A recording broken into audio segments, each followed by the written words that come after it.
بسم اللہ الرحمن الرحیم۔ ہم آیت نمبر 90 پر پہنچے ہیں۔ بیس مشترو بہی، بسم اللہ الرحمن الرحیم، بیس مشترو بہی انفسهم ان یکفروا بما انزل اللہ بغیا ان ينزل اللہ من فضلہ علی من یشاء من عبادہ فباؤوا بغضب علی غضب وللکافرین عذاب مہین۔ یہ اس آیت کا گزشتہ آیات سے ربط ہے، یعنی یہودیوں نے جو کفر کیا ہے، نبی کریم کا انکار کیا ہے، جو انبیاء کو قتل کیا ہے، یا جو بیراروی کی ہے اور اس شریعت کی مخالفت کی ہے، اس میں انہوں نے کیا کیا ہے؟ اپنے لیے بری چیز خرید لی ہے۔ اور یہ بری چیز کیوں خریدی ہے؟ کیونکہ انہوں نے کفر کیا اس چیز کا جو خدا نے نازل کیا قرآن، بغاوت کرتے ہوئے، اور انہوں نے یہ بغاوت کی اس کے خلاف جو اللہ نے اپنے فضل سے اپنے عباد پر، اپنے بندوں پر نازل کیا ہے۔ پس انہوں نے ایسا کام کر کے فباؤ بغضب، اللہ کے غضب کو، غضب در غضب کو دعوت دیے۔ اور یہ جان لیں کہ کافروں کے لیے توہین آمیز عذاب ہے۔ اس آیت کی کچھ تشریح اس طرح ہے کہ مکہ جو مدینہ کے یہودی تھے، وہ مدینے میں آ کر آباد ہوئے اس غرض سے کہ یہاں سے نبی آئے گا، اور جب نبی آ گئے تو حسد کی بنیاد پر انہوں نے کیا کیا؟ نبی صلی اللہ علیہ وسلم کا انکار کر دیا۔ اور انہوں نے یہ حسد کس سے کیا ہے؟ اس بندے سے نہیں کیا جس کو خدا نے وحی دی، بلکہ خدا بندہ تعالیٰ کے حکم کے خلاف انہوں نے فیصلہ کیا۔ اور جو آدمی بھی خدا کے حکم کے خلاف فیصلہ کرتا ہے اس کے لیے سخت عذاب ہے۔ یہ حسد کی یہاں تشریح کی یہ حسد یعنی اتنا بعض اوقات انسان حسد میں آگے چلا جاتا ہے، حسد اور ضد بازی میں آ کر کے حقائق کا انکار کرنا شروع کر دیتا ہے، شریعت کا انکار کرنا شروع کر دیتا ہے۔ اور یہ واحد جو چیز تھی جس کی وجہ سے یہودیوں نے انکار کیا وہ حسد تھا۔ یعنی ان کا یہ نعرہ تھا کہ یہ آخری نبی جو ہے وہ حضرت اسحاق کی اولاد میں سے ہوگا، اور وہ حضرت اسحاق کی اولاد میں سے نہیں ہوا، بلکہ کیا وہ حضرت اسماعیل کی اولاد میں سے ہوا۔ دوسرا ان کا یہ تمنا تھی، ان کی یہ حسرت تھی کہ جو آخری نبی ہے وہ بنی اسرائیل سے، یعنی بیت المقدس سے، وہاں کا سالتاً رہنے والا ہو۔ تو یہ کیسے ہو گیا کہ یہ مکے سے آیا؟ اور ان کو یہ بھی دکھ تھا کہ یہ مکے والے ان پڑھ ہیں، جاہل ہیں، امی ہیں، کیسے ہو سکتا ہے کہ ان میں سے ایک نبی آ جائے؟ خداوند تعالیٰ ارشاد فرماتا ہے کہ خدا جس بندے کو چاہتا ہے اپنے فضل سے اس پر قرآن نازل کرتا ہے، اس پر آیات نازل کرتا ہے۔ اور اس آیت سے جو نکات نکلتے ہیں، پہلا نقطہ یہ نکلتا ہے جو کسی چیز کی ویلیو کا معیار ہے وہ خداوند تعالیٰ کو حکم ہوتا ہے، خداوند تعالیٰ کی مرضی ہوتی ہے، لوگوں کی چاہت نہیں ہوتی۔ کہ اب یہودیوں نے چاہا کہ یہ آخری زمانے کا نبی ان کی قوم میں سے ہو، تو ان کی چاہت پر عمل نہیں کیا جائے گا۔ خدا نے اپنے لیے خود معیار مقرر کیے ہیں، ان کے مطابق خدا نے نبی مبعوث کرنے ہیں، ان کے مطابق خدا نے قرآن نازل کرنا ہے، اس کے مطابق ہدایت کا راستہ جو ہے وہ آگے بڑھانا ہے۔ اور اسی آیت سے پتہ چلتا ہے کہ بعض اوقات کیا ہوتا ہے، حسد انسان کو کفر تک لے جاتا ہے۔ اور تاریخ میں جو بڑے بڑے گناہ ہوئے ہیں نا، وہ حسد کی وجہ سے۔ شیطان نے جو انکار کیا ہے حضرت آدم کے سامنے سجدہ کرنے سے، وہ حسد کی وجہ سے تھا۔ قابیل نے اپنے بھائی کو قتل کیا ہے حسد کی وجہ سے۔ آل بیت پر جو ظلم ہوا ہے تاریخ میں، وہ حسد کی بنیاد پر ہوا ہے، ورنہ یہ آل بیت نے کسی پر ظلم نہیں کیا، کسی پر زیادتی نہیں کی، کسی کا مال نہیں کھایا، کسی پر تجاوز نہیں کیا، صرف اس وجہ سے کہ خدا نے ان کو فضیلت کیوں دی ہے، خدا نے ان کو فضل کیوں دی ہے۔ اور حسد جب آپ اپنے اندر محسوس کریں نا کہ آپ کسی کی مخالفت کر رہے ہیں اور اس میں کوئی دلیل نہیں دکھائی دے رہی، تو یہ حسد ہوتا ہے۔ جس طرح بعض اوقات لوگ کہتے ہیں فلاں آدمی مجھے اچھا نہیں لگتا، بتاؤ دلیل کیا ہے، وجہ کیا؟ کب وجہ نہیں ہے، ویسے ہی مجھے اچھا نہیں لگتا، مجھے جو ہے وہ اس کو دیکھ کر خوشی محسوس نہیں ہوتی، وہ حسد ہوتا ہے۔ مثلا مثال کے طور پر آپ کہتے ہیں کہ فلاں آدمی کا بچہ اچھا ہو گیا، نیک ہو گیا، اور اس نے فرسٹ پوزیشن حاصل کی، تو فوراً حسد آدمی جو حسد کرنے والا وہ کہے گا ہاں حاصل کر فرسٹ پوزیشن حاصل کرنی ہی یہ تھی، کیونکہ سارا دن ماں باپ دونوں جو لگے رہتے ہیں اس کو پڑھاتے رہتے ہیں. پھر آپ جو ہے وہ کسی کو کہتے ہیں کہ فلاں آدمی نے جو ہے وہ بہت ماشاءاللہ اچھی گاڑی خرید لی ہے، تو فوراً جو کہہ دے گا کہ بھائی یہ گاڑی قسطوں پہ خریدی ہے اس نے، یعنی اس کو وہ برداشت نہیں ہوگا. فلاں آدمی حج پہ چلا گیا ہے، وہ کہہ دے گا کہ فوراً جو ہے وہ کہ قرضہ لے کر حج پہ جانے کا کون سا جو ہے ثواب ہے. آپ کہیں گے فلاں آدمی عمرے پر چلا گیا ہے، زیارات پر چلا گیا ہے، کہا بہن کا حق تو دے نہیں رہا، جا رہا ہے زیارات پر. یعنی اس نے کوئی نہ کوئی بات وہاں پر کرنی ہے، اپنی جو ٹانگ اڑانی ہے. یا بعض اوقات آپ کسی کے سامنے کسی کی خوبی بیان کریں نا، تو حسد آدمی وہ اپنی خوبیاں بیان کرنا شروع کر دیتا ہے. وہ آپ نے کہا کہ اس سال جو ہے وہ آدمی اس نے حج کیا ہے، تو کہتے ہیں ہم تو ہر سال حج کرتے ہیں. وہ اس نے کہا کہ وہ آدمی فلاں عمر پر کیا ہے، کہتے ہیں میں اپنی ماں کی خدمت کرتا ہوں، یہ عمرے سے بڑھ کر ہے. یعنی کوئی ایسی بات کر دینا خواہ مخواہ جس کا کوئی تعلق ہی نہیں ہے، اس کا کوئی رابط ہی نہیں ہے، اس کا کنیکشن ہی نہیں ہے. اور جب یہ چیز اپنے اندر محسوس کرے نا تو فوراً جان لے یہ حسد ہے. دیکھیں حسد آدمی جو حسد کرتا ہے کسی کا نقصان نہیں کرتا، اپنا نقصان کرتا ہے. کسی کا کچھ نہیں بگاڑتا، اپنا بگاڑتا ہے، اپنی صحت خراب کرتا ہے، اپنے لیے ٹینشن کریٹ کرتا ہے، اپنے لیے انزائٹی کریٹ کرتا ہے، اپنے بلڈ پریشر کو ہائی کرتا ہے.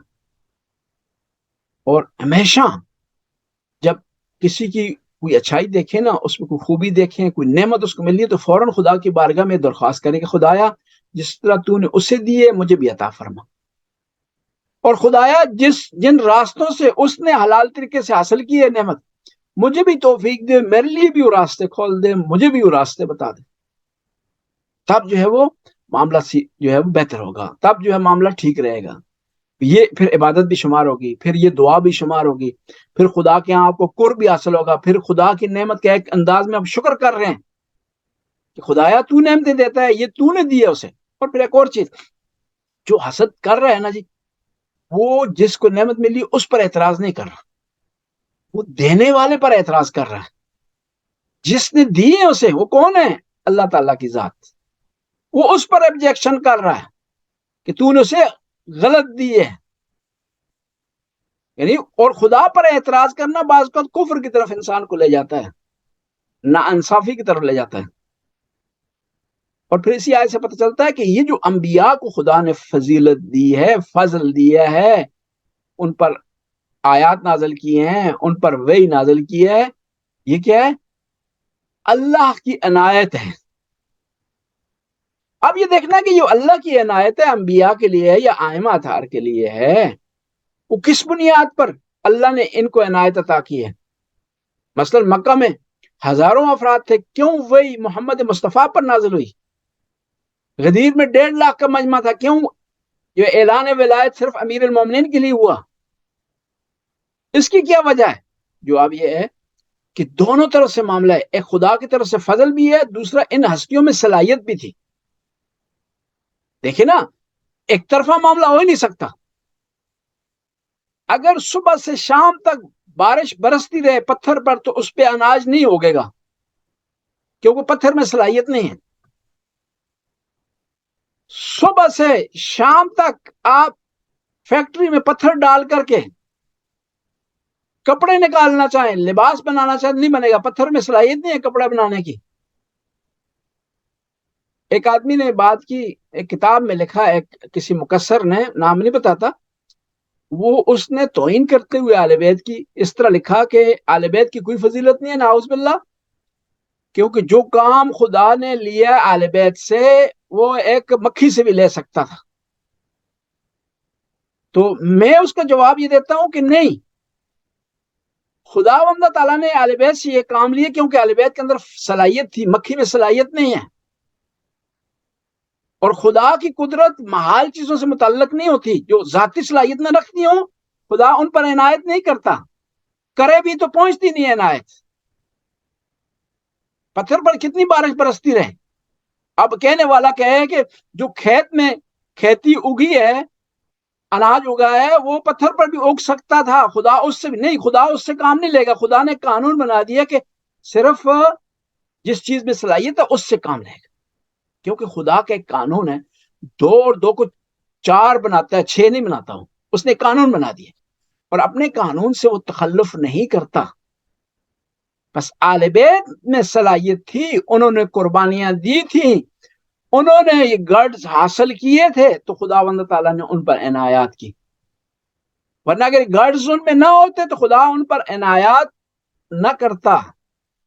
بس معاملہ آل بیت کے بارے میں، ان کی جو عصمت ہے، علم غیب ہے ان کے پاس جو فضائل ہیں، اس میں دونوں ہیں، خدا نے بھی دیے ہیں اور دیے اس لیے کیونکہ ان میں صلاحیت تھی، اور صلاحیت ان میں انہوں نے خود جو ہے وہ پیدا کی ہے، خود اس کو حاصل کی ہے، اس کو سٹرگل کی ہے۔ اگر خود حاصل نہ کرے نا تو فضیلت نہیں ہے۔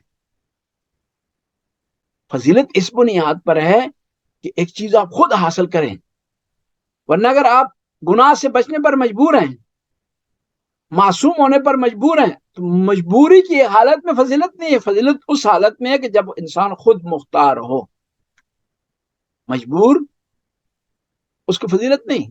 ایک آدمی کو آپ صبح سے شام تک اس کے سینے پر پستول رکھ کر کے، اس کی کن پٹی پر پستول رکھ کے اس کو نماز پڑھائیں، صبح سے شام تک اس کی نماز قبول نہیں ہوگی، کیونکہ مجبور ہے نماز پڑھنے پر۔ اسی بنیاد پر کہا جاتا ہے کہ فرشتوں کی فضیلت نہیں ہے، کیونکہ وہ گناہ کر ہی نہیں سکتے، ان میں گناہ کرنے کی صلاحیت ہی نہیں ہے۔ فضیلت تب ہوتی ہے کہ صلاحیت ہو اور پھر گناہ نہ کیا جائے۔ بس جو خدا نے چنا ہے، جو کام آل بیت سے لیے ہیں، وہ آل بیت کی صلاحیت کی بنیاد پر ہیں، اور خدا کی جو قدرت ہے وہ صلاحیت، جس چیز میں صلاحیت اور قابلیت ہو اس سے متعلق ہوتی ہے۔ جو چیز قابل نہ ہو، صلاحیت نہ ہو اس سے متعلق نہیں ہوتی۔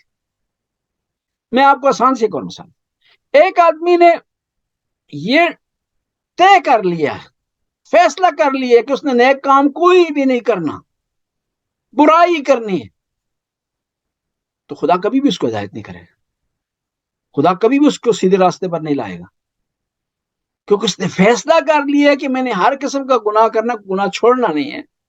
پھر خدا اس کے بارے میں یہی کہے گا، ختم اللہ علی قلوبہم وعلی سمعہم وعلی ابصارہم غشاوۃ، کہ ان کے دلوں پر اور ان کے کانوں پر مور لگ گئی ہے، اور یہ مور لگ گئی ہے کس کی وجہ سے؟ ان کے اپنے کارناموں کی وجہ سے، اپنے کرتوتوں کی وجہ سے۔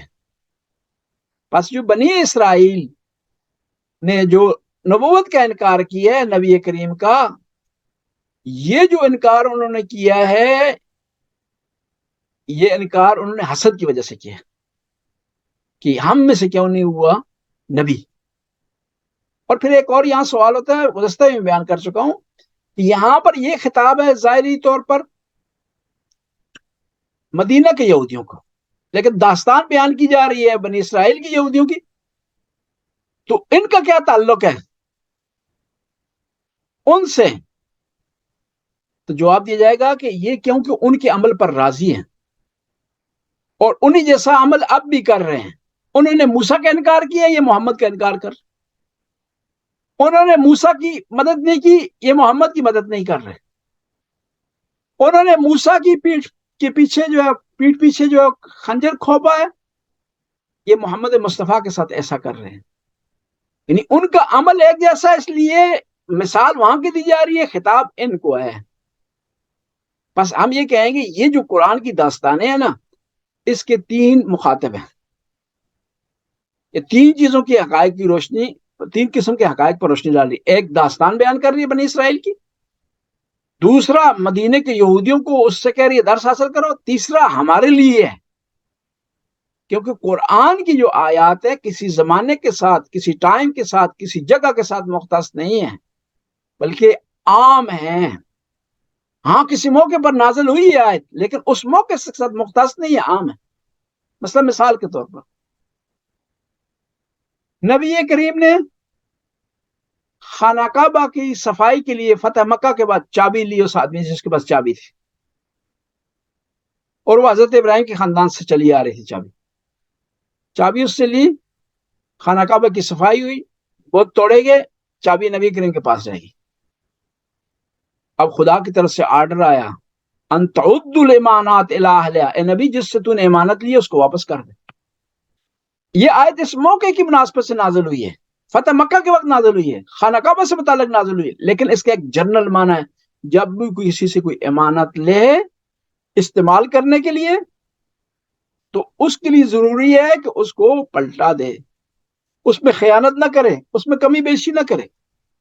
اور اس آیت کے لیے جگہ مختص نہیں ہے، صرف مکہ کے لیے یا مدینہ کے لیے یا عراق کے لیے، اور ٹائم بھی مختص نہیں ہے فتح مکہ کا وقت، یہ عام ہے، ہر زمانے میں یہ جو آیت اس کا اطلاق ہوگا اور اس کو لاگو کیا جائے گا۔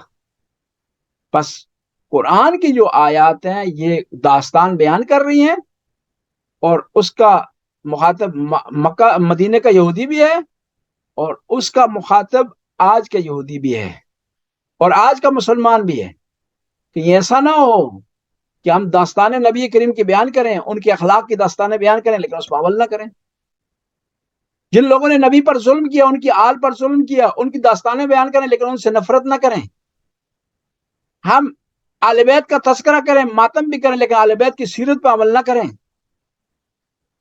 آل بیت کے فضائل بیان کریں اور ان کے دشمنوں کی مذمت کریں، لیکن ہمارا عمل ایسا ہو جس میں آل بیت کی خوشبو نہ پائی جاتی ہو، بلکہ ہمارے عمل میں ان دشمنوں کے آثار پائے جاتے ہوں کہ جنہوں نے آل بیت سے دشمنی کی۔ اور اسی آیت سے پتہ چلتا ہے کہ سب سے برا معاملہ یہ ہے کہ جس میں انسان کیا کرے، نیکی کو ضائع کر دے اور برائی خرید لے، ایمان کو دے کر کے بے ایمانی خرید لے، سچ کو قربان کر دے جھوٹ پر، دیانت کو قربان کر دے جو ہے وہ بے ایمانی پر۔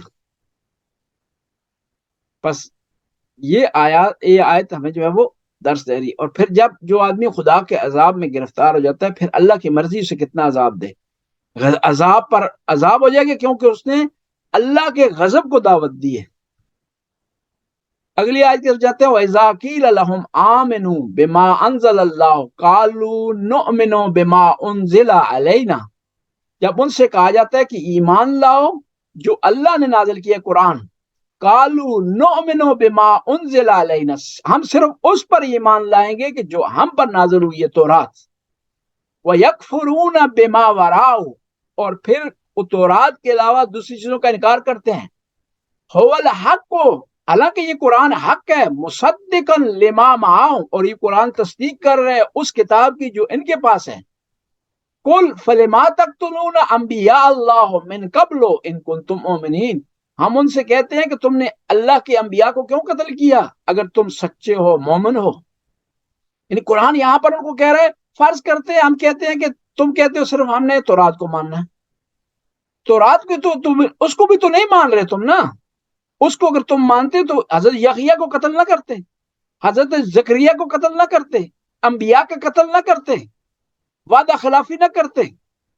چلو ہم مان لیتے ہیں قرآن کو تو نہیں مانتے ہو، آؤ جو ہے وہ تورات کو مانو، تو پھر تورات میں بھی تو یہ چیزیں لکھی ہوئی ہیں، تورات کو ماننے کی بنیاد پر تم آؤ ہمارے نبی کو قبول کر لو، تورات کے ماننے کی بنیاد پر تم کیا کرو کہ ان چیزوں سے توبہ کرو جو بنی اسرائیل نے کی ہیں۔ پھر عرض کروں گا، قتل کیا بنی اسرائیل نے حضرت یحییٰ کا، قتل کیا بنی اسرائیل نے حضرت زکریا کا، لیکن مدینہ کے یہودیوں کو کہا جا رہا ہے کہ تم نے ایسا کیا ہے۔ کیوں؟ اس وجہ سے کہ مدینہ کے یہودی بنی اسرائیل کے اس کام پر راضی تھے، اس کے بارے میں بات نہیں کرتے تھے، اس پر خاموشی اختیار کرتے۔ اس لیے ہم زیارت عاشورہ میں کہتے ہیں کہ لعنت ہو اللہ کی جس نے امام حسین کو شہید کیا اس پر بھی، اور جس نے خاموشی اختیار کی اور مذمت نہیں کی نواسہ رسول کی شہادت کی، وہ بھی اس جرم میں شریک ہے۔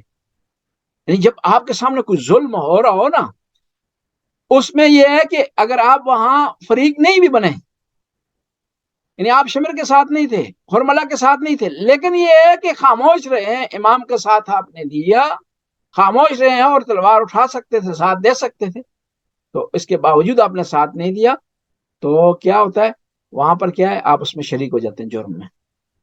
اس لیے ہم کہتے ہیں کہ اس زمانے کی اکثریت شریک ہے امام حسین علیہ السلام کی شہادت میں، کیونکہ وہ بول سکتے تھے، بات کر سکتے تھے، مذمت کر سکتے تھے، بائیکاٹ کر سکتے تھے، لیکن انہوں نے نہیں کیا۔ اتنی بڑی مسلم مملکت اسلامی میں نواسہ رسول کو تک و تنہا پیاس کی حالت میں شہید کر دیا گیا، کوئی آدمی نہیں بولا، بلکہ یہ ہوا کہ امام حسین کی شہادت کے بعد صرف 4 آدمی بکے، باقی سارے جو ہے اہل بیت سے پھر گئے، اہل بیت کا ساتھ دینا انہوں نے جو ہے وہ چھوڑ دیا، لالچ کی وجہ سے یا جو ہے وہ ڈر کی وجہ سے۔ میں پہلے بھی عرض کر رہا ہوں کہ قرآن کی داستانیں ہمیں درس دے رہی ہیں، ان داستانوں کو ہر اس جگہ فٹ کیا جا سکتا ہے کہ جہاں یہ واقعات اس قسم کے ہوئے ہیں یا ہو سکتے ہیں۔ وَإِذَا قِيلَ لَهُمْ آمِنُوا بِمَا أَنزَلَ اللَّهُ، جب ان سے کہا جاتا ہے کہ تم ایمان لاؤ جو اللہ نے نازل کی، کہتے ہیں ہم صرف اس پر ایمان لائیں گے جو ہمارے پاس ہے۔ پھر قرآن کہتا ہے اس پر بھی اگر ایمان لانے کی بات کر رہے ہو تو اس پر بھی تم ایمان نہیں لا رہے، اس کی تم خلاف ورزی کر رہے ہو۔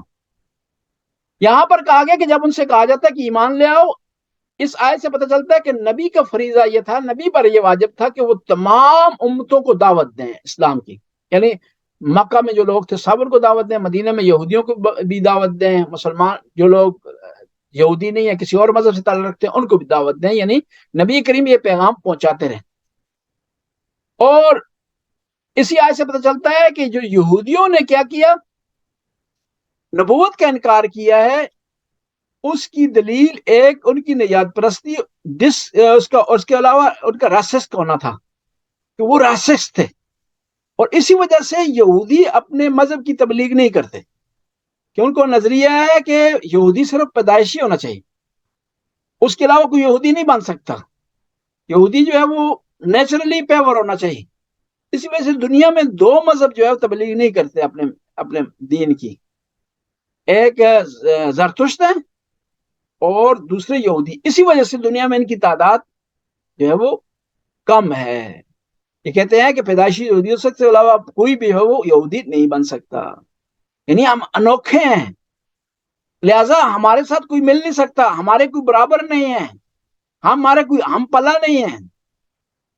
لیکن قرآن نے کہا کہ سب ہم پلا ہیں، سب برابر ہیں، اس میں برتری صرف اس آدمی کو ہے جو ایماندار ہوگا، جو اچھا ہوگا، جو نیک ہوگا، جو انسانیت کی خدمت کرنے والا، وہ اس کو برتری حاصل ہے۔ نژاد کی بنیاد پر، قوم کی بنیاد پر، قبیلے کی بنیاد پر کسی کو برتری حاصل نہیں ہے۔